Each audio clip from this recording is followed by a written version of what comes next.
Es la mañana del 14 de agosto de 2005. Los cielos sobre Grecia están despejados, azules y tranquilos de una manera que a nosotros los pilotos nos encanta. Y muy por encima del campo, un Boeing 737 está en espera, con la imagen de un dios griego del sol llamado Helios, pintada en su cola azul.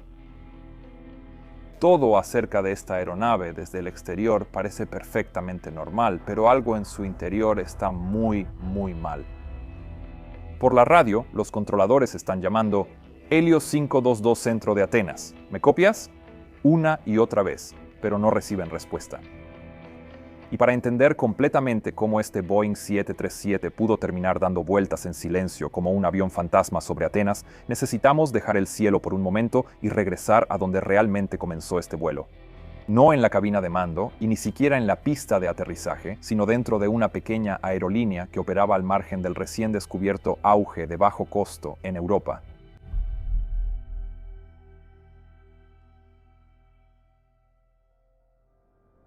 Helios Airways era, a principios de los 2000, una aerolínea relativamente joven según los estándares de la industria. Había sido fundada a finales de los años 90 como la primera aerolínea de propiedad privada en la nación insular de Chipre y era la definición misma de una aerolínea de bajo costo emergente y luchadora, operando solo 4 aviones. Como bien sabemos, quienes conocemos el mercado aéreo europeo, Helios prometía transportar vacacionistas entre Chipre, Grecia y ciudades de toda Europa de la manera más barata y eficiente posible. Y como muchas aerolíneas de bajo costo de la época, Helios operaba orgullosamente con márgenes reducidos, dependía en gran medida de la demanda estacional y exigía mucho a sus aviones durante los ajetreados meses de verano, ya que cada aeronave necesitaba volar lo más posible para mantenerse rentable. Sin embargo, la actitud de la aerolínea hacia la seguridad era un tanto cuestionable. La rotación entre las tripulaciones de vuelo y los mecánicos era alta y, alrededor de 2005, Helios ya había estado bajo un escrutinio constante durante algún tiempo por parte de la Autoridad de Aviación Civil del Reino Unido. Ahora, si te preguntas por qué los reguladores del Reino Unido están supervisando una aerolínea de un país insular del Mediterráneo, bueno, es porque el Reino Unido tenía varias bases militares y administrativas en Chipre, pero también porque la propia Autoridad de Aviación de Chipre estaba muy escasa de personal en ese momento y por lo tanto casi no tenía capacidad real de supervisión. De todos modos, la CAA del Reino Unido había realizado múltiples auditorías tanto a la aerolínea como a su contratista de mantenimiento con sede en el Reino Unido, ATC Lasham, y lo que encontraron apuntaba a una empresa que apenas se sostenía sobre el papel. Los manuales estaban desactualizados, incompletos o con un origen poco claro, y los investigadores se sorprendieron al enterarse de que Helios ni siquiera tenía un contrato con Boeing para recibir actualizaciones oficiales de documentación para sus aeronaves. En su lugar, las actualizaciones se habían transmitido de los dueños anteriores del avión y luego se aplicaban selectivamente a discreción de Helios. La gerencia admitió abiertamente que solo se incorporaban los cambios que consideraban importantes, una práctica que probablemente reflejaba la cultura de seguridad general de la aerolínea. Los auditores también descubrieron evidencia de que los horarios programados de vuelo se acortaban rutinariamente en los documentos para evitar activar los límites de tiempo de servicio de la tripulación, una práctica que ponía en riesgo de fatiga crónica a las tripulaciones de vuelo. Y más allá de eso, la aerolínea carecía de un sistema de control de calidad efectivo. El equipo de emergencia estaba ausente o incompleto, y la supervisión operativa interna era prácticamente inexistente, dejando al personal de primera línea a cargo de resolver la mayoría de sus problemas por sí mismos. Estas deficiencias aparecían una y otra vez en auditorías sucesivas, con pocas señales de una corrección duradera. Así que para noviembre de 2004, la CAA del Reino Unido había advertido a Helios que su certificado de operador aéreo sería revocado a menos que los problemas se solucionaran de manera permanente. La aerolínea entonces evitó por poco ser puesta en tierra al abordar las discrepancias señaladas solo unos días antes de la fecha límite, pero la cultura subyacente que había permitido que existieran esos problemas en primer lugar permaneció sin cambios. En ese entorno, el tiempo siempre era escaso. Las aeronaves llegaban tarde en la noche y partían de nuevo antes del amanecer y las tripulaciones rotaban rápidamente, de modo que las ventanas de mantenimiento se comprimían en las pocas horas tranquilas que aún existían entre vuelos, y cualquier retraso se propagaba por el sistema con poco margen para absorberlo. Ahora, nada de eso era particularmente inusual para una aerolínea de bajo costo tan pequeña, pero también significaba que cada decisión, inspección y cada autorización importaban. Desde un punto de vista operativo y regulatorio, sin embargo, Helios Airways existía en una especie de tierra de nadie en cuanto a supervisión, porque al estar registrada la aerolínea en Chipre, la Autoridad de Aviación Civil del Reino Unido no tenía la autoridad necesaria para hacer cumplir realmente sus hallazgos. Helios recibió calificaciones reprobatorias en auditorías por parte de la Autoridad de Aviación Civil del Reino Unido en 2003, 2004 y 2005. Y cada vez la Autoridad de Aviación Civil del Reino Unido simplemente informaba a las autoridades chipriotas, quienes estaban tan desesperadamente faltos de personal que a menudo simplemente no daban seguimiento a estas quejas. Lo que simplemente significaba que Helios podía seguir operando a pesar de un patrón de problemas no resueltos. Para el año 2005, sin embargo, Helios tenía dos Boeing 737-800 relativamente nuevos, un Airbus A320 arrendado y un 737-300 un poco más antiguo pero recién adquirido, registrado como 5B DBI. Había sido construido en 1998 y luego fue entregado a Deutsche BA, donde voló hasta 2004 cuando fue registrado en Chipre y pintado con los colores de Helios Airlines. Había sido muy utilizado, con más de 16.000 ciclos de vuelo en los pocos años que había estado en operación. Y casi desde el momento en que Helios lo incorporó a su flota, se ganó fama de tener problemas persistentes y molestos que nunca parecían resolverse del todo. Y todos giraban en torno al sistema de presurización de la aeronave. Varias veces, las tripulaciones habían reportado comportamientos y ruidos extraños, y los registros de mantenimiento mostraban mensajes de falla intermitentes que aparecían durante el ascenso, solo para desaparecer después, dejando pocas pistas para que los ingenieros pudieran solucionar el problema una vez que el avión estaba de nuevo en tierra. Y además de eso, solo en el verano de 2005 hubo 7 reportes de mantenimiento diferentes relacionados con el sistema de enfriamiento de la electrónica del avión, alimentado por las unidades de aire acondicionado. Esas son las mismas máquinas que proporcionan la presurización al avión. Ahora, estos problemas no solo se limitaban a códigos de falla, a menudo también eran muy físicos.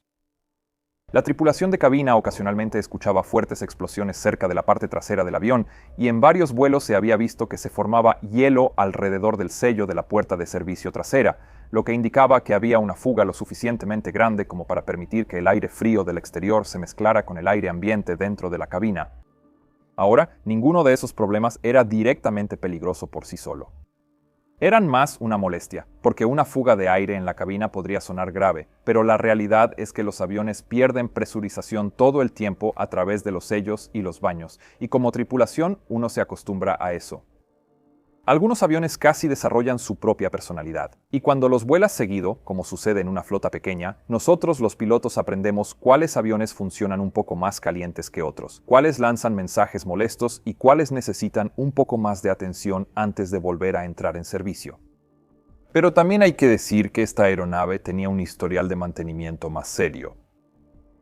En diciembre de 2004, experimentó un evento de presurización lo suficientemente grave como para forzar el despliegue de las máscaras de oxígeno en la cabina y exigir un descenso de emergencia.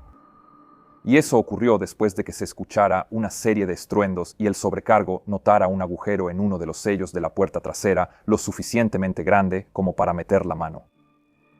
Después de eso, la aeronave aterrizó de manera segura y fue devuelta al servicio después de que se realizaron algunas reparaciones, pero hasta donde pudimos averiguar, la causa exacta de la aparición de ese agujero nunca se identificó correctamente. Y en lo que respecta a la documentación, el problema había sido atendido correctamente.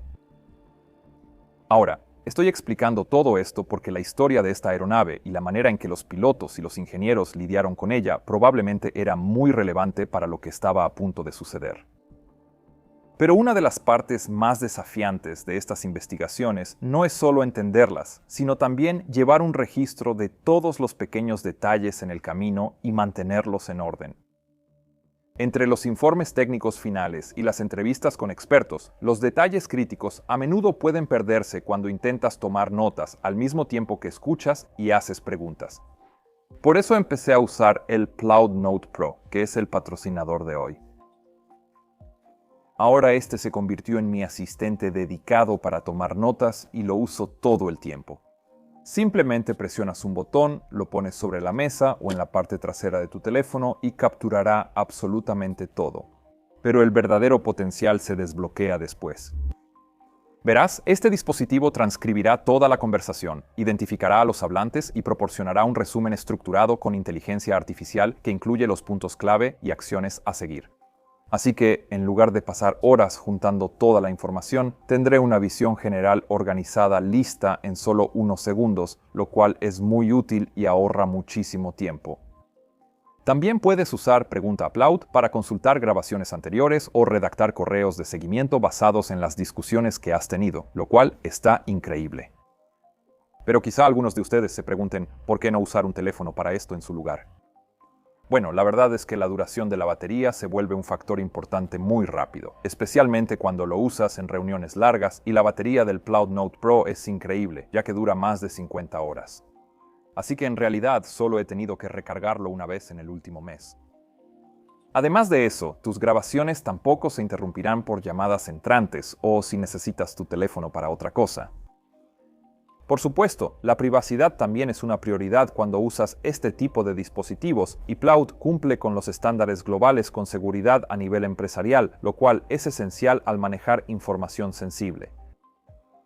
Ahora también ofrecen el compacto Note Pin S, si prefieres una opción más elegante, así que échales un vistazo usando este código QR o el enlace en la descripción. Y recuerda usar el código PETER10 para un 10% de descuento.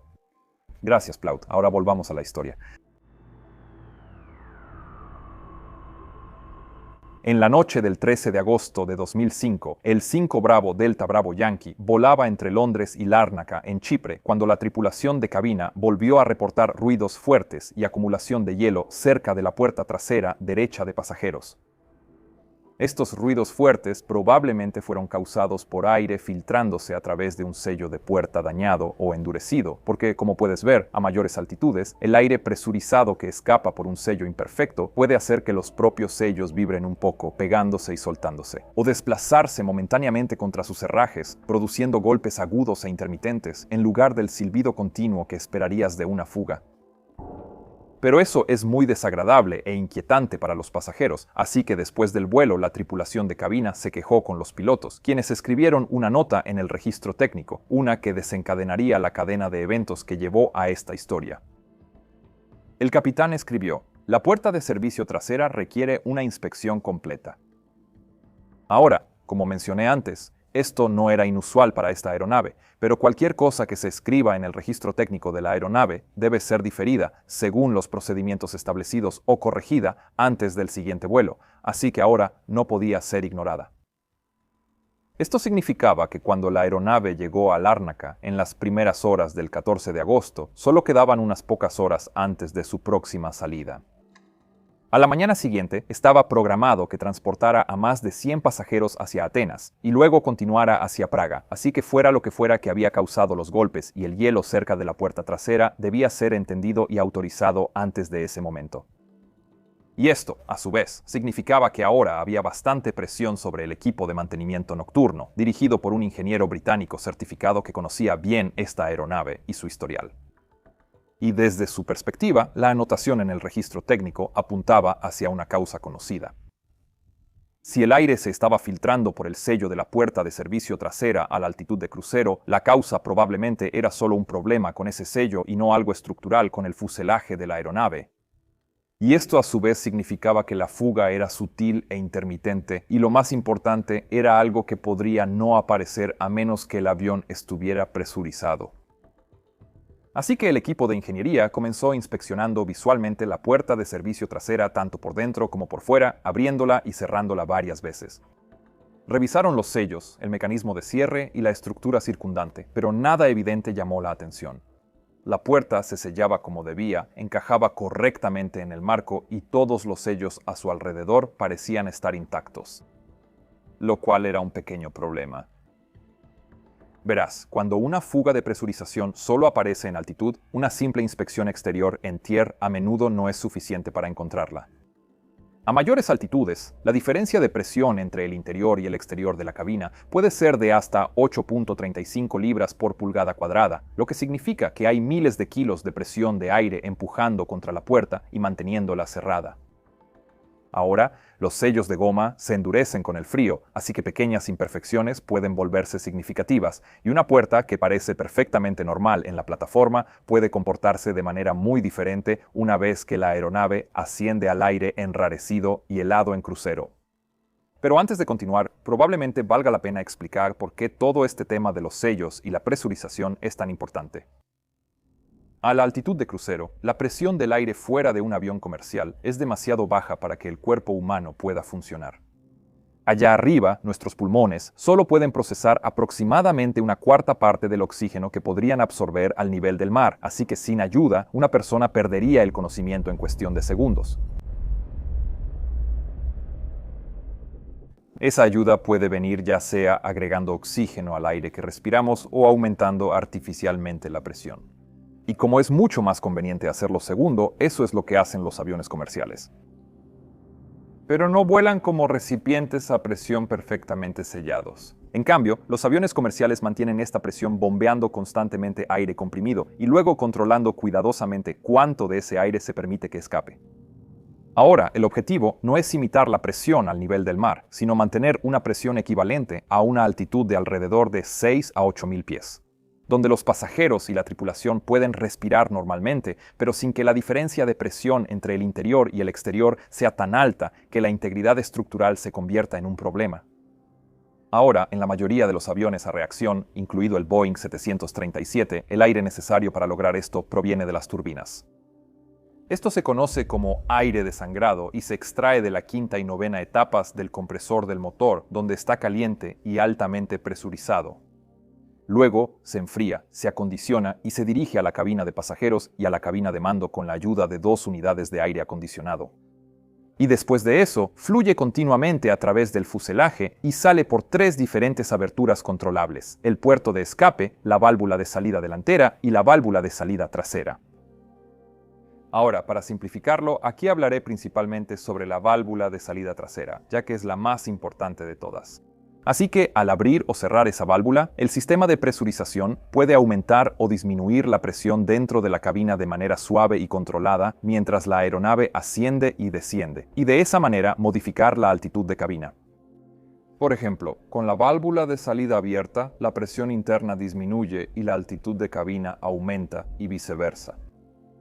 Ahora, como nota adicional, los investigadores pudieron determinar más tarde que la válvula principal de salida había tenido que compensar fugas en la cabina, permaneciendo más cerrada de lo normal en los últimos 74 vuelos de esta aeronave, solo señalando esos problemas previos que mencioné. En cualquier caso, durante circunstancias normales, el control de la altitud de la cabina ocurre automáticamente. Los pilotos solo establecen la altitud de crucero y la altitud de aterrizaje deseadas en el panel de presurización, y el sistema se encarga de todo lo demás, controlando cuidadosamente cuánta aire sale de la cabina para mantener una presión interna segura y cómoda. Pero también hay un ajuste manual que se puede usar si los 2 controladores automáticos fallan. En ese ajuste, los pilotos pueden controlar la válvula de salida manualmente mientras monitorean cuidadosamente la altitud de la cabina, y esto activará una luz verde de modo manual en el panel. Pero tener que hacer eso es sumamente raro.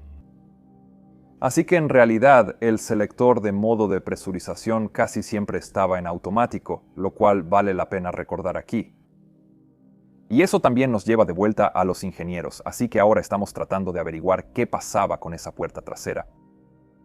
Para buscar fugas, en este caso alrededor de la puerta, los ingenieros tomaron la decisión de realizar una prueba de presurización. Y para hacer eso, necesitaban aumentar la presión dentro de la cabina a 23 psi o 8.25 psi por encima de la presión ambiente. Eso crearía unas condiciones de presión similares a las que la aeronave encontraría al volar a mayor altitud, y era una prueba bastante rutinaria de realizar. Estaba descrito paso a paso en el manual de mantenimiento de la aeronave, y para forzar la presurización de la aeronave en tierra, ahora era necesario cerrar la válvula de salida. Así que, dentro de la cabina de mando, el técnico principal movió el selector de modo de presurización de automático a manual, lo que les permitió sellar la cabina y controlar cómo aumentaba la presión. El aire sangrado de la unidad de potencia auxiliar se dirigió a través de las unidades de aire acondicionado y la cabina comenzó a presurizarse tal como lo haría durante un ascenso. La presión aumentó gradualmente y mientras un técnico de mantenimiento se posicionaba en la cabina cerca de la puerta de servicio trasera, otro se encontraba afuera, sobre unas escaleras, escuchando atentamente cualquier silbido, estallido o golpe característico. Ahora la prueba se realizó hasta alcanzar la presión operativa normal y luego más allá hasta que la válvula de seguridad de sobrepresión de la aeronave se abrió a un diferencial de presión designado de 8.65 psi. Pero incluso después de haber hecho eso, aún no encontraron nada y simplemente no pudieron replicar los problemas que el avión había tenido en el vuelo anterior. Ahora, en cierto sentido, esto era una buena noticia. El avión parecía estar estructuralmente en buen estado y no había ningún defecto obvio que requiriera una reparación inmediata, pero por otro lado, era profundamente frustrante. El problema que esta tripulación de cabina había reportado era algo que ya se había documentado varias veces, pero que una vez más no se había manifestado bajo condiciones controladas. Así que, sin ninguna falla que reparar, los ingenieros comenzaron a despresurizar la aeronave, controlando cuidadosamente la velocidad para evitar molestias a quienes estaban dentro. Y eso fue especialmente después de que un técnico ya se había quejado de que estaban descendiendo demasiado rápido y que le dolían los oídos. Más tarde se descubrió que esta prueba no se había realizado exactamente según la descripción en el manual de mantenimiento. La presión de prueba se había aplicado demasiado alta y se usaron 2 packs en lugar de 1, y al ingeniero que estaba atrás no se le proporcionó una copia de la tarea que indicara exactamente qué debía buscar. En cualquier caso, una vez que terminaron, la prueba se completó y se documentó en el libro de registro, aunque no de la manera detallada en que debió haberse hecho. Y el ingeniero a cargo entonces certificó que la puerta de servicio trasera y sus alrededores no presentaban defectos, al menos que pudieran detectar, y que el sistema de presurización había funcionado exactamente como se esperaba. Para cuando él terminó de completar el registro, la noche ya había terminado y la aeronave fue liberada de nuevo al servicio, así que el equipo de mantenimiento simplemente pasó a su siguiente tarea, confiado en que habían hecho lo que la situación requería. Pero un pequeño detalle había quedado fuera de lugar, uno que pronto importaría más de lo que cualquiera podría imaginar. Ahora, exactamente lo que sucedió aquí está sujeto a debate, porque el ingeniero jefe insistió en que terminó esta prueba cambiando el selector de modo de presurización de manual a automático. Pero toda la evidencia, incluyendo cómo funcionó el sistema después y cómo finalmente se encontró el interruptor, apunta a que el interruptor se dejó en manual, lo que significaría que la válvula de salida de la cabina seguiría bajo control manual y por lo tanto no permitiría la presurización automática normal a menos que se volviera a poner en automático. Para cuando los ingenieros terminaron todo y se alejaron de la aeronave, la noche ya estaba dando paso a la mañana. El aeropuerto de Lárnaca, en el lado sur de la isla de Chipre, apenas comenzaba a despertar, y entre los primeros en llegar al aeropuerto esa mañana estaba la tripulación que iba a operar el vuelo 522 de Helios. Ahora, según su itinerario, se suponía que debían volar el 737 primero en un corto trayecto de Chipre a Atenas y luego continuar hacia Praga, lo que en general era un turno bastante agradable. Ahora, los pilotos que estaban programados para operar este turno eran bastante experimentados. El capitán tenía 59 años y contaba con 16.900 horas de vuelo. De esas, 5.500 eran en el 737. Había comenzado su carrera en Alemania del Este y durante los años previos a este vuelo había cambiado de compañía casi año de por medio, lo cual para alguien como yo genera algunas preguntas. Verán, generalmente solo cambias de aerolínea tan seguido si tienes muy mala suerte o porque hay algún otro problema de fondo, como problemas de entrenamiento o de CRM.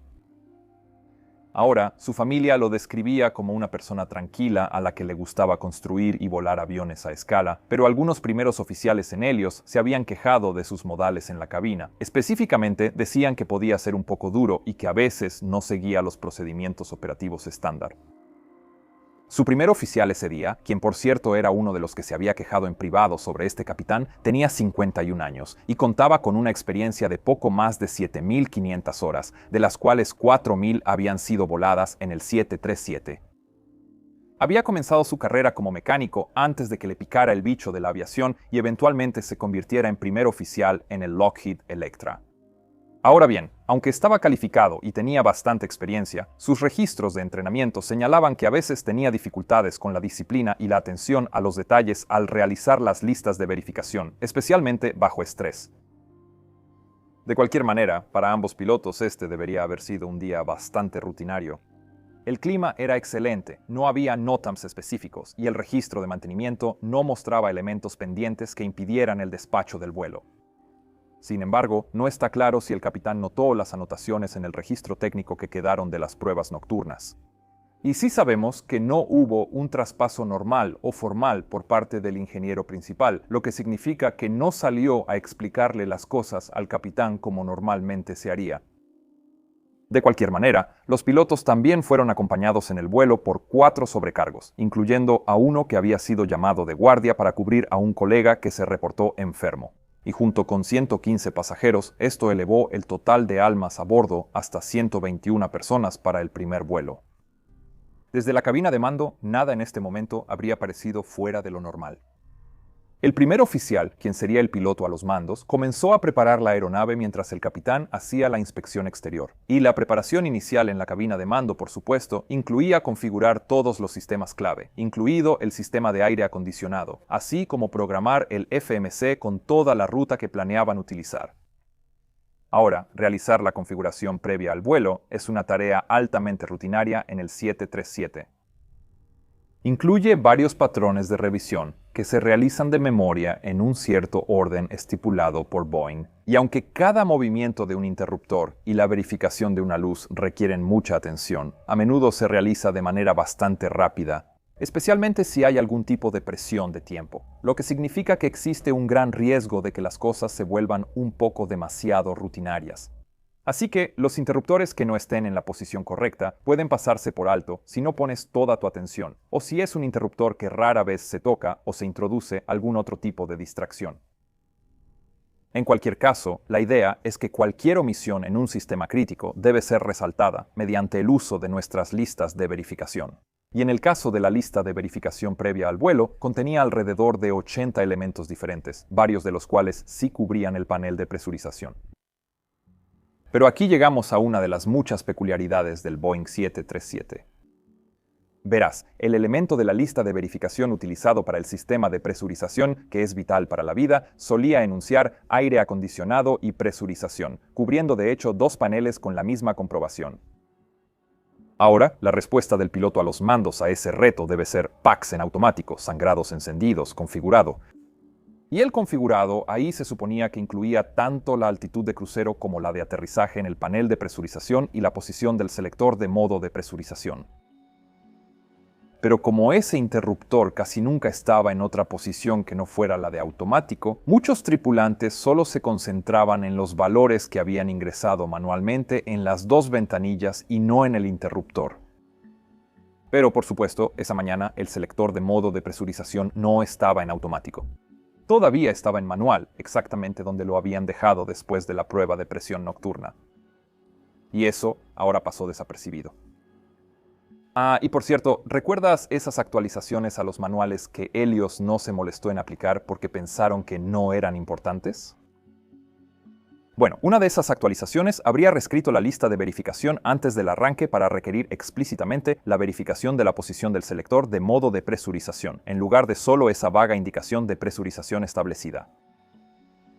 Ahora, otra razón por la que la tripulación podría no haber reaccionado a la posición manual fue que, como mencioné antes, la luz indicadora de modo manual que se iluminaba junto al interruptor cuando estaba en la posición manual era verde, que es el color normalmente asociado con el funcionamiento normal en lugar de cualquier tipo de peligro.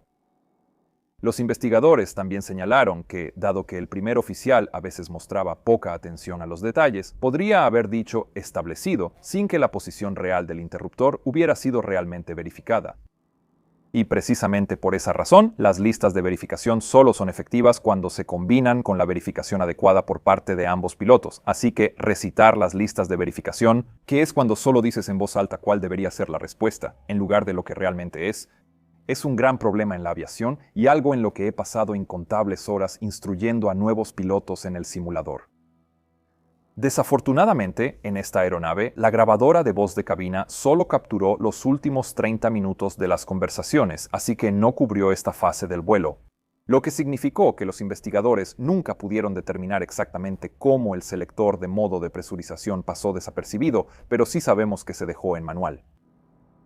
Y así, después de que se completó la lista de verificación, los dos motores se encendieron en secuencia y las unidades de aire acondicionado se pusieron en automático para empezar a proporcionar aire para el aire acondicionado y la presurización. Y esto hizo que el aire desangrado comenzara a fluir dentro de la aeronave como siempre lo hacía, produciendo todos los sonidos familiares a los que los pilotos estaban acostumbrados. Nada sugería que el sistema responsable de mantener la cabina respirable a gran altitud todavía seguía bajo control manual activo. Pero aunque ya se habían pasado por alto estas primeras revisiones importantes, todavía quedaban varias barreras de seguridad más, diseñadas específicamente para evitar que una misión como esta se volviera peligrosa. Y para que también se pasaran por alto, se necesitaban más errores, y otra peculiaridad de los sistemas del 737 debía entrar en escena. El vuelo 522 de Helios pronto rodó desde su posición bajo el cálido sol de la mañana. Posteriormente, los pilotos recibieron autorización para despegar y a las 0807 la aeronave se alineó en la pista 22. El primer oficial adelantó las palancas de empuje y el reluciente 737 comenzó a acelerar suavemente por la pista y luego se elevó en el aire. Luego se retrajo el tren de aterrizaje y la aeronave comenzó a inclinarse suavemente, alejándose de la pista, apuntando la nariz al noroeste hacia Grecia. El ascenso fue suave, sin ninguna indicación clara de que algo estuviera fuera de lo normal. El aire estaba tranquilo y desde la perspectiva de la cabina todo seguía pareciendo rutinario. Todos los parámetros de los motores eran normales, el piloto automático estaba activado y la aeronave aceleró limpiamente durante su ascenso inicial y retrajo los flaps. Pero toda esta normalidad no era más que una simple fachada. Mientras el 737 continuaba ascendiendo, la presión del aire exterior disminuía lentamente, como siempre ocurría. Pero con el sistema de presurización aún en modo manual, la válvula de salida operada eléctricamente permanecía parcialmente abierta, permitiendo que el aire escapara de la cabina casi tan rápido como se bombeaba, como un globo gigante con un agujero. Ahora, bajo circunstancias normales, esto no debería haber pasado desapercibido por mucho tiempo. La lista de verificación después del despegue incluye un paso específico donde nosotros, los pilotos, debemos verificar que la presurización de la cabina esté ocurriendo normalmente. Y lo hacemos revisando la altitud de la cabina, la presión diferencial y las indicaciones de la velocidad de ascenso de la cabina en el panel de presurización. Durante un ascenso normal, la altitud de la cabina después del despegue debería haber aumentado solo un poquito, mientras que la presión diferencial debería estar aumentando de manera constante y el ascenso de la cabina estaría alrededor de 500 a 1000 pies por minuto. Pero si la aeronave no se está presurizando, la altitud de la cabina sería similar a la altitud real de la aeronave y habría poca o ninguna presión diferencial. Y además de eso, la tasa de ascenso de la cabina también sería similar a la de la aeronave, estando alrededor de 2500 a 3000 pies por minuto si la aeronave todavía estuviera ascendiendo. Así que, para que este vuelo continúe ascendiendo con el sistema aún mal configurado, esa verificación importante también debió haber fallado por completo. Al igual que con los elementos anteriores de la lista de verificación, la grabadora de voz de cabina tampoco captó esta fase del vuelo, así que los investigadores no pudieron determinar exactamente cómo se pasó por alto esto. Lo único que pudieron determinar fue que una oportunidad más para detectar este problema ya había pasado. Esta vez con el capitán a cargo de hacer la lista de verificación, ya que él era el piloto de monitoreo. Ahora, al principio, las diferencias que esto habría causado en la cabina habrían sido bastante sutiles. Los pasajeros y la tripulación no habrían notado nada inusual, excepto quizás algunos chasquidos más notorios en sus oídos y senos nasales, ya que la cabina habría ascendido mucho más rápido de lo que estaban acostumbrados. Pero los sistemas de aire acondicionado seguían produciendo un flujo constante de aire fresco y limpio del exterior, y no habría habido una pérdida repentina de presión ni una descompresión dramática, solo una falla lenta y constante en la presurización. Algo que nosotros, los pilotos, llamamos una descompresión sutil. A las 6:11 y 21 segundos, el capitán llamó al centro de control de área de Nicosia y avisó que el vuelo Helios 522 estaba ascendiendo del nivel de vuelo 100 al 200. El controlador aéreo respondió y preguntó a qué nivel de crucero solicitaban, a lo que el capitán respondió, nivel de vuelo 340. Y solo unos segundos después, el controlador aéreo les autorizó ascender al nivel de vuelo 340 como nivel final.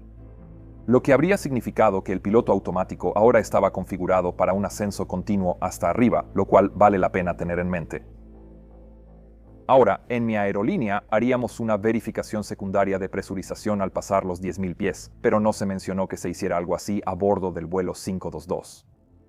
Ahora, la razón por la que hacemos eso es porque los 10.000 pies son el umbral por encima del cual pueden empezar a aparecer los primeros signos de hipoxia, y por lo tanto también es la altitud de cabina donde se configura una advertencia para que se active.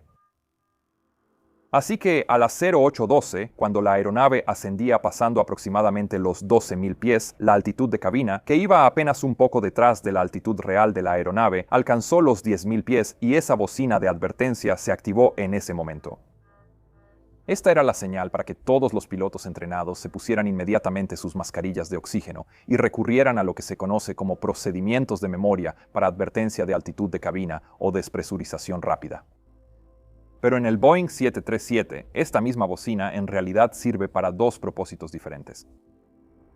En tierra, si se escucha esa advertencia, representa la advertencia de configuración de despegue, alertándonos a los pilotos de que algo crítico como los flaps o el trim no está correctamente configurado para la salida. Pero en el aire, esa misma bocina se utiliza para advertirnos de una altitud de cabina excesiva, que es lo que estaba ocurriendo aquí. Pero eso significaba que exactamente el mismo sonido se activaba por dos problemas completamente diferentes, diferenciados solo por el contexto. Entonces, ¿por qué? ¿Por qué era así entonces? Bueno, cuando el Boeing 737 fue diseñado a principios de los años 60, los sonidos de advertencia en la cabina no eran archivos digitales que se pudieran seleccionar como en los aviones más modernos. No, cada alerta requería una bocina física con su propio cableado, energía y espacio en el panel. Así que, para reducir la complejidad en una cabina ya saturada, Boeing decidió reutilizar la misma bocina para varias advertencias, confiando en la fase de vuelo para eliminar cualquier ambigüedad. Esto significaba que, cuando ahora sonaba esta bocina, lo hacía porque la altitud de la cabina había superado los 10.000 pies, lo cual, para los diseñadores originales de la aeronave, significaba un escenario tan drásticamente diferente al de la advertencia de configuración de despegue que nadie debería confundirlos jamás. Pero esa suposición se basaba en una premisa errónea sobre la naturaleza humana. Una que daba por hecho que los humanos siempre reaccionan basándose en la lógica y no en cosas como la familiaridad y los hábitos. Verás, para los pilotos, esta alarma es mucho más familiar en un contexto muy diferente y específico.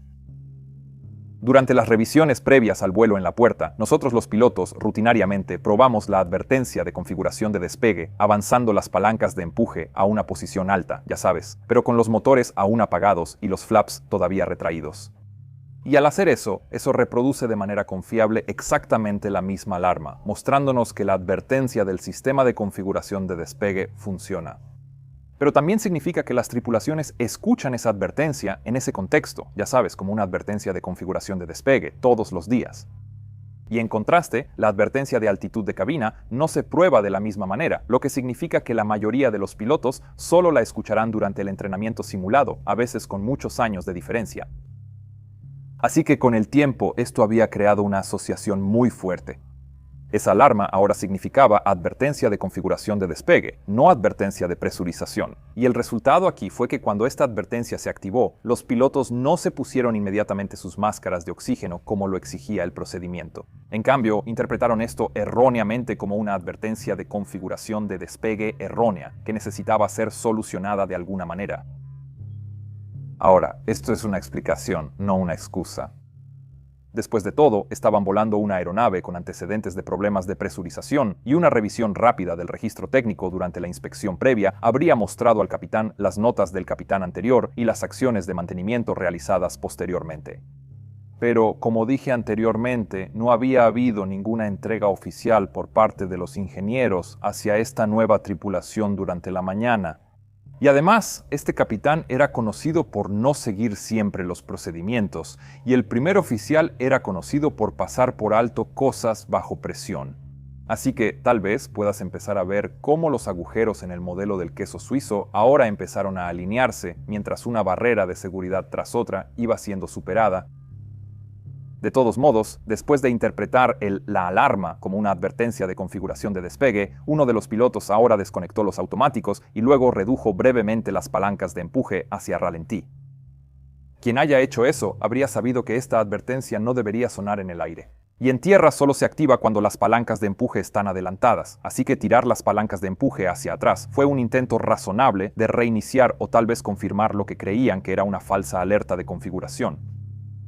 Pero luego, cuando la alarma no se detuvo, eso aún no llevó a la tripulación a cuestionar su suposición inicial. En cambio, pareció reforzar la idea de que algo en la configuración o los sistemas de la aeronave simplemente no tenía sentido, aunque la causa exacta para ellos seguía sin estar clara. Momentos después, el piloto automático y el autoacelerador se volvieron a activar y el ascenso continuó, con la advertencia sin resolverse y aún sonando de fondo, lo que probablemente también aumentó su estrés. Ahora, si creen que este error fue una tragedia aislada y poco común, estarían equivocados. De hecho, durante los años previos a este evento, varias tripulaciones de 737 de todo el mundo habían cometido exactamente el mismo error, con consecuencias que estuvieron peligrosamente cerca de reflejar lo que estaba a punto de suceder. En uno de los casos más graves, un Boeing 737 que despegaba de Irlanda en 2002 no logró presurizarse después del despegue. Y mientras ascendía, sonó la alarma de altitud de cabina, y la tripulación también asumió que estaban lidiando con un problema de configuración de despegue. Un sobrecargo intentó alertar a los pilotos sobre el creciente malestar en la cabina, pero le dijeron que esperara mientras intentaban diagnosticar lo que creían que era una advertencia molesta. Y fue solo cuando la altitud de cabina alcanzó alrededor de 14.000 pies que el capitán se dio cuenta de que los sistemas de aire acondicionado nunca se habían encendido.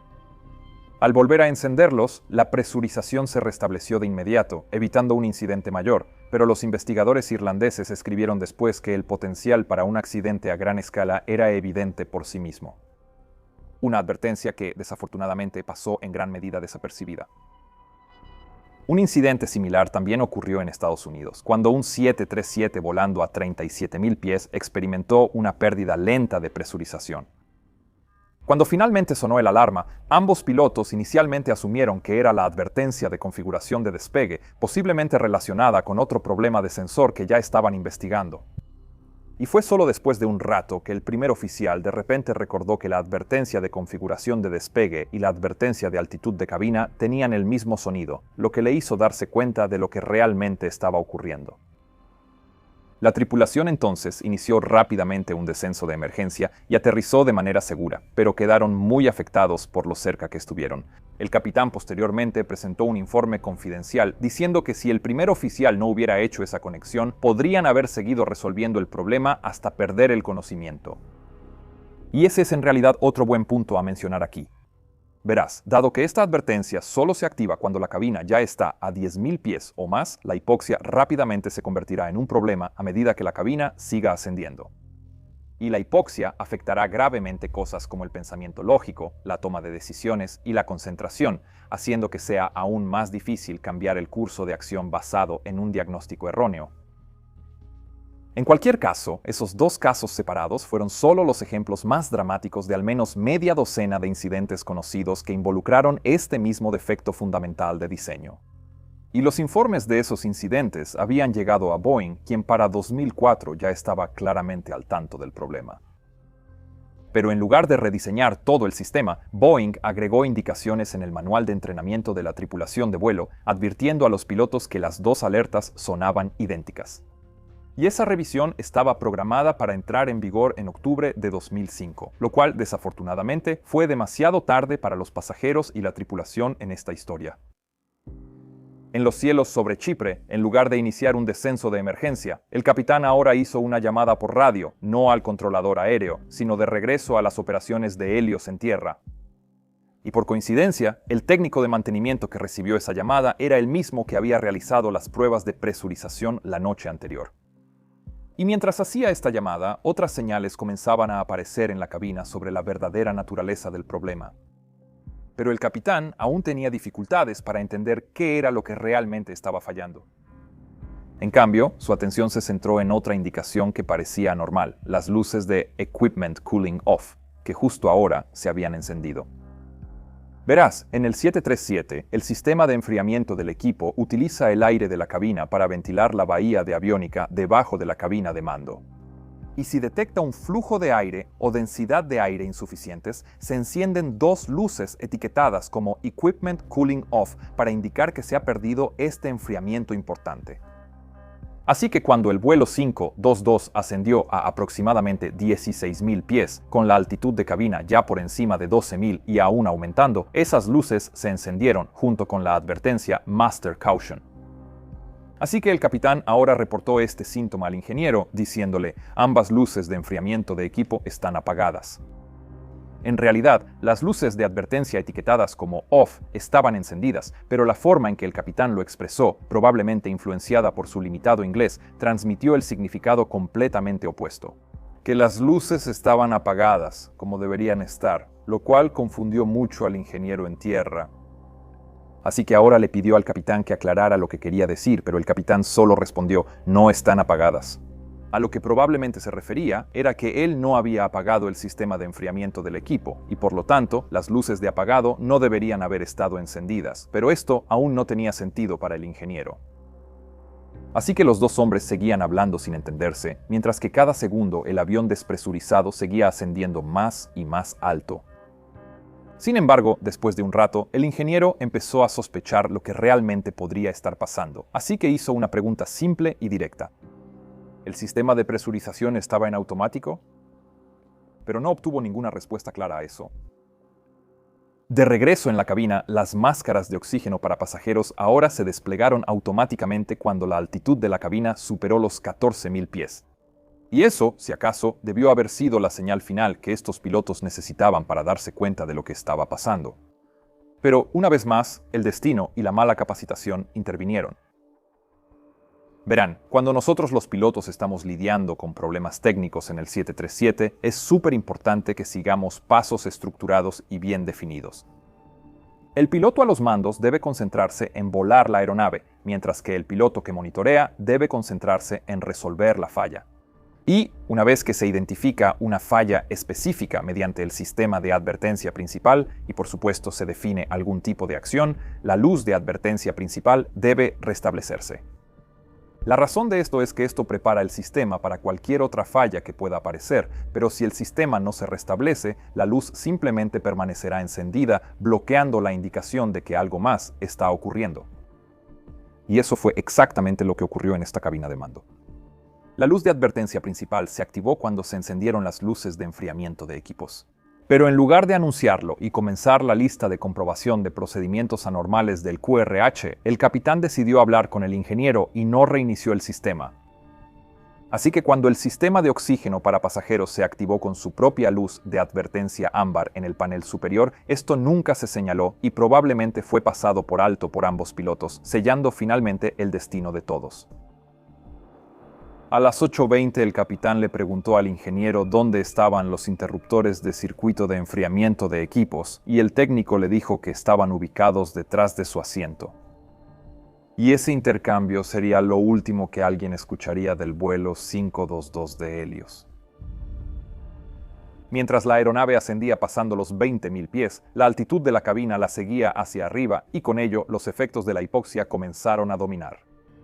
En cuestión de minutos, ambos pilotos habrían perdido la conciencia útil, con el primer oficial desplomándose sobre sus controles y el capitán probablemente colapsando en el piso detrás de su asiento, ya que seguía buscando interruptores que no tenían nada que ver con la situación. Y esto, por supuesto, dejó la aeronave completamente en manos de sus sistemas automatizados. Así que, con el piloto automático activado y autorizados a ascender al nivel de vuelo 340 y el sistema de gestión de vuelo programado para toda la ruta hasta Atenas, incluyendo la llegada prevista, la aproximación y la aproximación frustrada, el vuelo 522 simplemente continuó ascendiendo exactamente como se le ordenó, con un silencio inquietante dentro de la cabina. La aeronave pronto se estabilizó sin problemas a su altitud de crucero asignada, y para cualquiera que la observara desde tierra, parecía ser simplemente otro avión de pasajeros cruzando el Mediterráneo en la madrugada. Pero, por supuesto, dentro de la cabina, la situación ahora se estaba volviendo realmente extraña. Las mascarillas de oxígeno para pasajeros, que se desplegaron automáticamente, están conectadas a generadores de oxígeno, así que cuando se activan crean oxígeno químicamente durante unos 12 a 15 minutos aproximadamente. Normalmente eso es más que suficiente para mantener a todos conscientes durante un descenso de emergencia hasta la altitud mínima de seguridad o 10.000 pies, lo que sea más alto. Pero cada uno de esos escenarios de emergencia de presurización, por supuesto, estaba planeado considerando un descenso. Así que, al no iniciar el descenso, esos minutos simplemente pasaron muy rápido y, uno por uno, la tripulación de cabina y los pasajeros habrían perdido el conocimiento a medida que se agotaban los generadores de oxígeno. Y eso finalmente habría dejado la cabina en una extraña quietud inmóvil. Personas sentadas en sus asientos, aún vivas pero inconscientes. Ahora, una pregunta importante aquí es ¿qué estaba haciendo la tripulación de cabina? Y de nuevo, dado que realmente no tenemos ninguna grabación de voz de cabina de esta fase del vuelo, no sabemos si intentaron contactar con la cabina durante esos minutos en los que estaban con oxígeno normal. Verás, la tripulación habría estado bien entrenada para un escenario de pérdida de presurización, así que habrían esperado que la aeronave se nivelara mientras se ponían sus mascarillas de oxígeno y se sentaban, y luego eso debería haber sido seguido por un descenso rápido. Pero esta aeronave continuó ascendiendo en su lugar, lo que debió haber hecho saltar las alarmas para la tripulación. Pero el problema aquí fue que cuando el capitán dejó su asiento para buscar esos interruptores automáticos, la altitud de la cabina ya habría sido casi tan alta como el monte Everest. Así que, a menos que la tripulación hubiera intentado llamar antes de ese momento, probablemente no habrían recibido respuesta de los pilotos, ya que para entonces ya estarían inconscientes. Recuerda, no estaban usando ningún tipo de oxígeno. En cualquier caso, lo único que sabemos con certeza es que el vuelo 522 simplemente continuó volando hacia Grecia. De regreso en Lárnaca, el despacho de Helios intentó comunicarse directamente con el vuelo 522, pero no recibió respuesta. Y luego se comunicaron con el centro de control de área en Nicosia, esperando que el controlador aéreo pudiera lograr lo que ellos no pudieron. Pero, aunque los controladores de Nicosia intentaron varias veces llamar a la aeronave, tanto en su frecuencia asignada, en la frecuencia de emergencia 121.5, e incluso a través de llamadas de relevo de tráfico cercano, todos los intentos quedaron sin respuesta. Pero a pesar de ese silencio, las señales de radar seguían mostrando que el 737 mantenía su altitud asignada y seguía exactamente su ruta planificada. Y para los controladores, esto era algo tranquilizador, porque eso era exactamente lo que los pilotos estaban entrenados para hacer en caso de una falla de radio. Ahora bien, eso también debería haber incluido que activaran el código 7600 en su transpondedor, pero fuera de eso, todo parecía estar bien. Así que ese comportamiento de manual hizo que esto al principio pareciera un problema rutinario de comunicación, uno que con suerte se resolvería solo con el tiempo. Ahora, para probar si la tripulación aún podía recibir instrucciones aunque no pudiera transmitir, el controlador de Nicosia le pidió al vuelo 522 que cambiara su código de transpondedor, pero no pasó nada. El vuelo pronto cruzó al espacio aéreo griego, volando directamente hacia el borde de Rodas antes de comenzar a hacer un giro suave hacia los siguientes puntos de ruta programados, Ripley y Varix. Y la responsabilidad del vuelo ahora fue transferida a los controladores aéreos griegos, quienes tomaron el control y comenzaron a llamar a la aeronave, repitiendo la misma pregunta una y otra vez. «Helios 522, ¿me copias?» Pero nunca hubo respuesta alguna. Para las 0912, 52 minutos después de la última transmisión del capitán, la aeronave se acercó al punto de reporte Ripley, donde normalmente habría comenzado su descenso hacia Atenas. Así que, en la remota posibilidad de que los pilotos aún pudieran escuchar instrucciones, el controlador aéreo ahora emitió una autorización de descenso. Pero de nuevo no hubo respuesta, y la aeronave no hizo ningún intento de comenzar a descender. Recuerda, el sistema de gestión de vuelo había sido programado hasta Atenas, pero sin una orden del piloto, el piloto automático no podía iniciar un descenso. Simplemente mantendría la altitud de crucero que habían establecido en su MCP. Así que, aún a 34.000 pies, el vuelo 522 pronto pasó sobre Varix y luego el VOR de Kea en la isla de Kea antes de finalmente comenzar un giro suave, alineándose con la ruta estándar de aproximación por instrumentos a Atenas.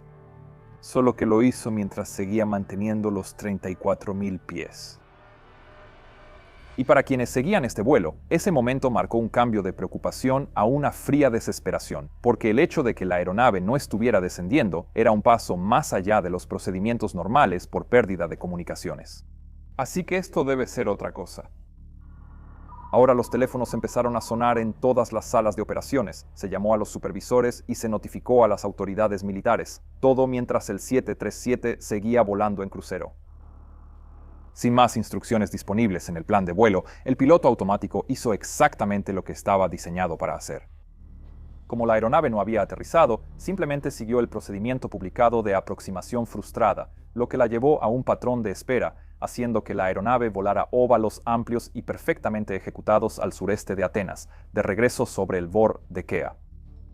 Y luego siguió haciendo eso una y otra vez, esperando a que alguien le dijera qué hacer después.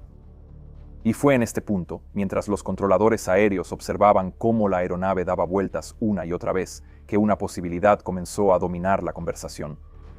Incapacidad de la tripulación.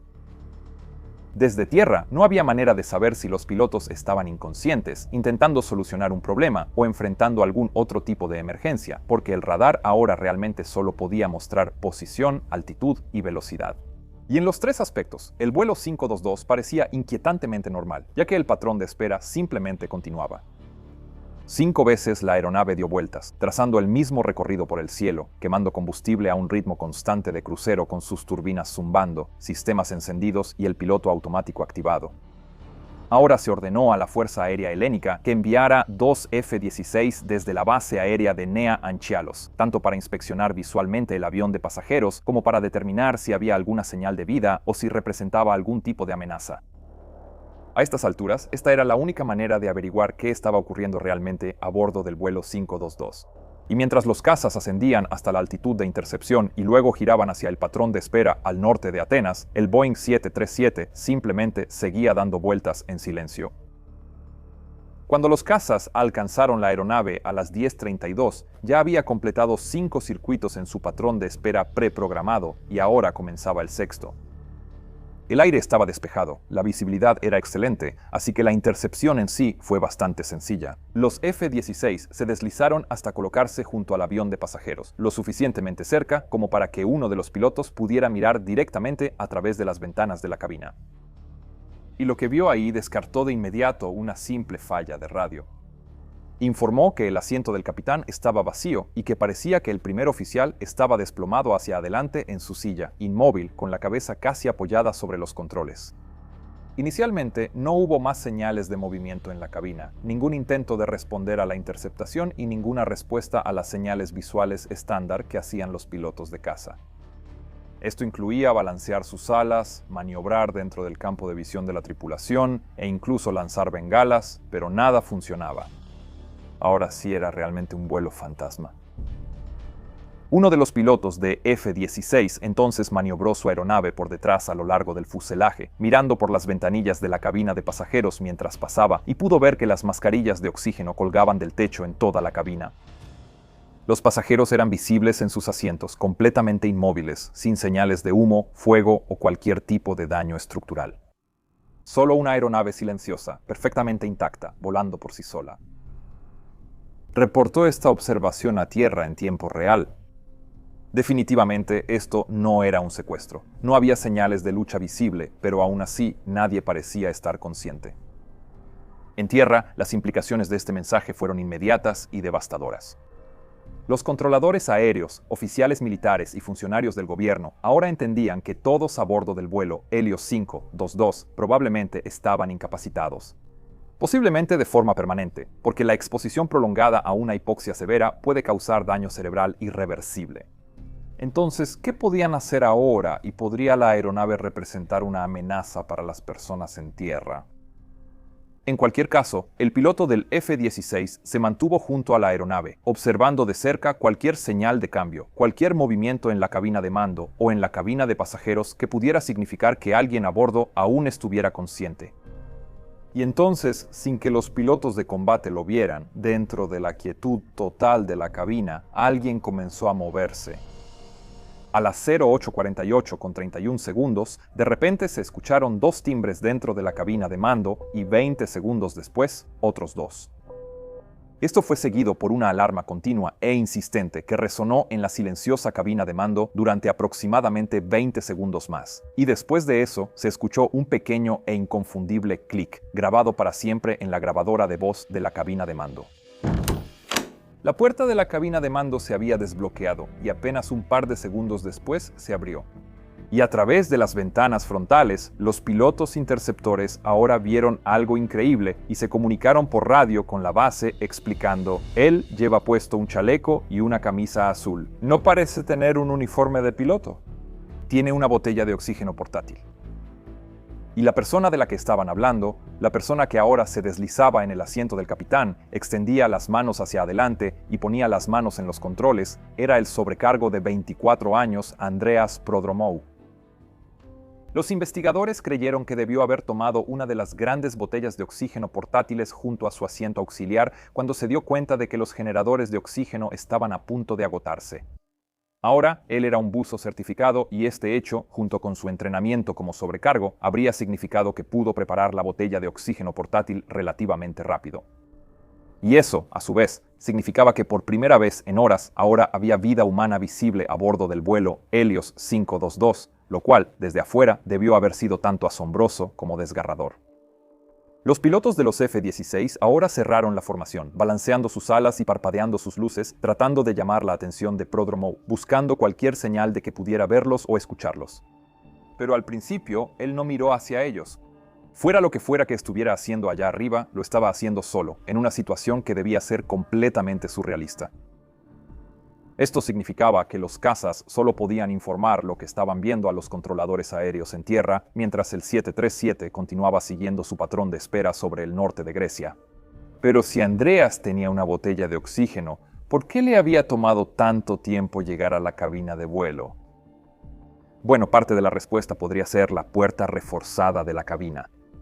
Eso se había requerido después de los ataques del 11 de septiembre y estaba diseñada para permanecer bloqueada a menos que se abriera activamente desde dentro de la cabina o se desbloqueara mediante una secuencia en el teclado desde afuera.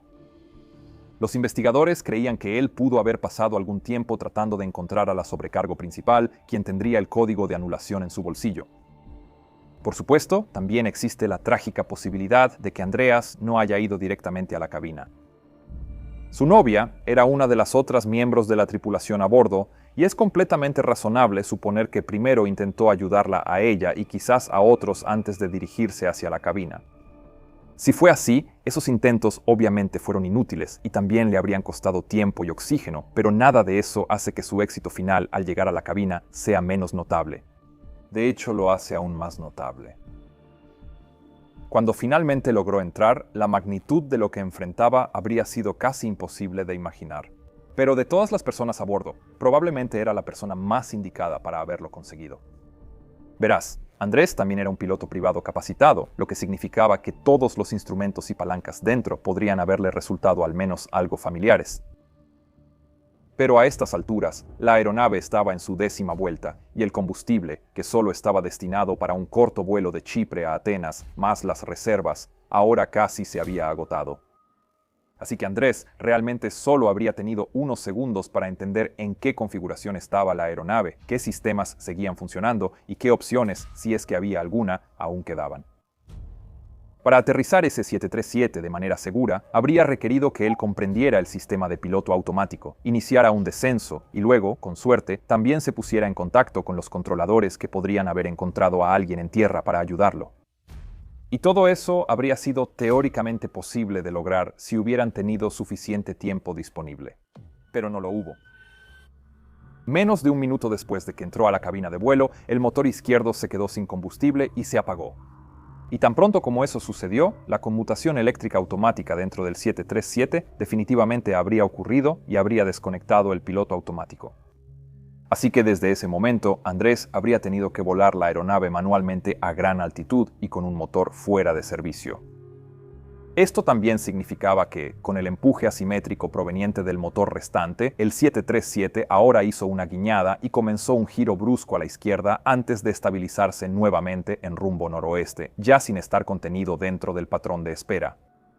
Y ahora, con solo un motor produciendo empuje, la aeronave tampoco podía mantener los 34.000 pies.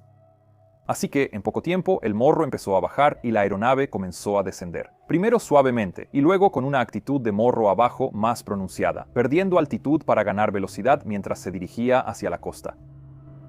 En cuestión de minutos, la aeronave pasó sobre la isla de Evia, descendiendo rápidamente por el espacio aéreo que había cruzado horas antes sin incidentes. Sin embargo, cabe destacar que ahora continuaba en una trayectoria noroeste relativamente estable, en lugar de caer en una espiral fuera de control. Este fue un detalle que los investigadores posteriormente tomaron como una prueba contundente de que Andreas Prodromou estaba pilotando activamente el avión en esta etapa, aunque con dificultades evidentes. Uno de los pilotos del F-16 se acercó una vez más, buscando en la cabina cualquier señal de que la situación hubiera cambiado de alguna manera. Y a través del parabrisas pudo ver que el primer oficial ahora estaba sentado erguido, como si Andreas, en los controles, hubiera intentado despertarlo. Pero las personas dentro de la cabina todavía no respondían ni reconocían al avión de combate. La grabadora de voz de la cabina ahora también captó algo que los pilotos de combate no podían escuchar. Una voz débil y exhausta llamando «Mayday, Mayday, Mayday», «Helios Airways, vuelo 522», «Atenas, Mayday, Mayday». Ahora, Andreas nunca presionó el botón de transmisión en el cuerno de mando cuando hizo esta llamada, y aunque lo hubiera hecho, la radio en ese momento estaba sintonizada en la frecuencia incorrecta, así que esta llamada de Mayday nunca fue enviada. Solo quedó registrada para la posteridad en la grabadora de voz de cabina. Momentos después, la aeronave giró bruscamente a la izquierda de nuevo, cruzando Eubea por segunda vez, mientras la tasa de descenso ahora aumentaba a miles de pies por minuto. La altitud disminuyó rápidamente y cuando la aeronave descendió a aproximadamente 7.000 pies, el motor derecho finalmente también se quedó sin combustible y se apagó. En ese instante, el vuelo 522 de Helios se convirtió en un planeador, pero no uno configurado para un descenso controlado ni volado por una tripulación entrenada con listas de verificación cronometradas y coordinación. No, este era un avión comercial volado sin empuje, con poca energía y casi sin altitud restante, con un pobre y no entrenado sobrecargo en los controles. Los controles ahora probablemente también habían perdido la asistencia hidráulica porque ambas turbinas habían fallado, lo que hacía increíblemente difícil controlar la aeronave. Ahora los cazas se mantuvieron dentro del rango visual, pero retrocedieron a una distancia segura, observando atentamente. Y entonces, por primera vez desde que entró a la cabina, Andreas Prodromou reconoció a los pilotos de los cazas respondiendo débilmente con una señal de mano y confirmando que estaba consciente de su presencia. El piloto del F-16 no tenía idea de cuánto control tenía Andreas en ese momento, así que le indicó que lo siguiera, señalando hacia abajo en dirección al aeropuerto y ofreciendo la única opción que quedaba, pero la respuesta fue devastadora en su simpleza. Andreas simplemente señaló hacia abajo, como si dijera que el avión se iba a caer y que ya no había nada más que hacer. El vuelo Helios 522 ahora cruzó de regreso al territorio continental de Grecia y giró bruscamente a la izquierda una vez más, descendiendo hacia las colinas escarpadas que bordean la costa al noreste de Atenas. Al reconocer que un accidente era inevitable, los cazas se alejaron en el último momento, informando por radio: «Va directo hacia el terreno». Dentro de la cabina, Andreas Prodromou tiró instintivamente del cuerno de mando, en un último intento por levantar el morro y suavizar lo que se avecinaba, pero sin flaps, perdiendo velocidad y probablemente con los controles muy pesados, sus esfuerzos simplemente no hicieron mucha diferencia. A las 09 con 3 minutos y 32 segundos, el vuelo 522 de Helios impactó contra el suelo en la ladera de la colina Gramático, a 32 kilómetros al norte de Atenas. Se desvió por una cresta, cruzó un barranco y chocó contra otra cresta, subiendo parcialmente por ella mientras se desintegraba. Segundos después, llegó la llamada de uno de los cazas. «Tenemos el impacto» y no habría sobrevivientes. En los días siguientes, los investigadores trataron de averiguar cómo un avión de pasajeros completamente lleno pudo convertirse en un avión fantasma volado únicamente por su piloto automático. Después de reunir los datos de la caja negra, las posiciones de los interruptores en la cabina y la memoria no volátil extraída de los controles del sistema de presurización, se vieron obligados a llegar a una conclusión sombría. El sistema de presurización se había dejado en modo manual, con la válvula de salida parcialmente abierta, lo que significa que el avión nunca se presurizó. Y después de haber pasado esto por alto por completo y con poco tiempo para descubrir el verdadero problema, las distracciones de los pilotos y la pérdida de habilidades de razonamiento inducida por la hipoxia consumieron la breve ventana de oportunidad que tenían antes de que fuera demasiado tarde. Pero las lecciones del Helios 522 se implementaron rápidamente. Boeing actualizó el manual de mantenimiento del 737 para indicar explícitamente que después de una prueba de presurización, el selector de modo de presurización debía regresar a automático, cerrando la puerta a un paso previamente implícito que podía pasarse por alto. En el plano operativo, los reguladores exigieron que la lista de verificación normal y los procedimientos de emergencia fueran revisados con un mayor énfasis en el uso inmediato de la mascarilla de oxígeno y en tratar cualquier advertencia de altitud de cabina en vuelo como un problema urgente, priorizando el oxígeno. Pero los reguladores también se enfocaron en la ambigüedad del diseño que había contribuido a atrapar a esta tripulación. La FAA emitió una directiva de aeronavegabilidad que requería que la advertencia de configuración de despegue y la advertencia de altitud de cabina estuvieran acompañadas de luces de advertencia separadas frente a los pilotos, para que las tripulaciones pudieran identificar de inmediato cuál de las advertencias estaban escuchando. Pero para Helios Airways, este accidente fue más o menos el final, y a finales de 2006, Chipre incautó los activos de la aerolínea por impuestos no pagados, dejándola en tierra para siempre. La tragedia de este vuelo y el dramático final de Helios fue el resultado de una aerolínea cuya cultura de seguridad se había ido deteriorando silenciosamente con el tiempo. La ausencia de gestión, la supervisión débil y un patrón de deficiencias no resueltas significaron que los errores y fallas individuales rara vez se detectaban, cuestionaban o corregían antes de que pudieran confluir en algo mucho, mucho peor. Helios 522 no fue una falla misteriosa ni una ruptura mecánica dramática. Fue un avión comercial moderno haciendo exactamente lo que se suponía que debía hacer después de que las salvaguardas organizacionales, el entrenamiento de la tripulación, los procedimientos y los diseños de los sistemas fallaron todos. Y luego también estaba Andreas Prodromou. Por un breve y desgarrador momento, él fue la única persona consciente a bordo de un avión comercial completamente intacto en pleno vuelo. Una situación tan rara que yo sepa, nunca había ocurrido antes y, con suerte, nunca volverá a suceder. No tenía tiempo, ni márgenes, ni ayuda, solo un avión que estaba fallando y la conciencia de que él era la única esperanza para todos a bordo. Y aún así lo intentó, porque no hacer nada era impensable. Así que el vuelo 522 no terminó con un rescate ni con un milagro. Terminó con un acto de valentía humana ante la certeza y un recordatorio de que el heroísmo no se define por los resultados, sino por el esfuerzo. Andreas Prodromou no pudo salvar este avión, pero luchó hasta el final, sin rendirse nunca, que es exactamente lo que todo piloto está entrenado para hacer. Y eso, más que nada, es la razón por la que esta historia me ha marcado y por la que mi equipo y yo decidimos rehacer este video con mejor diseño y gráficos, porque francamente esta historia realmente lo merecía. Gracias a todos por ver. Mi nombre es Peter Hornfeld y estás viendo Mentor Pilot. Que tengas un día absolutamente fantástico y nos vemos la próxima vez. Adiós.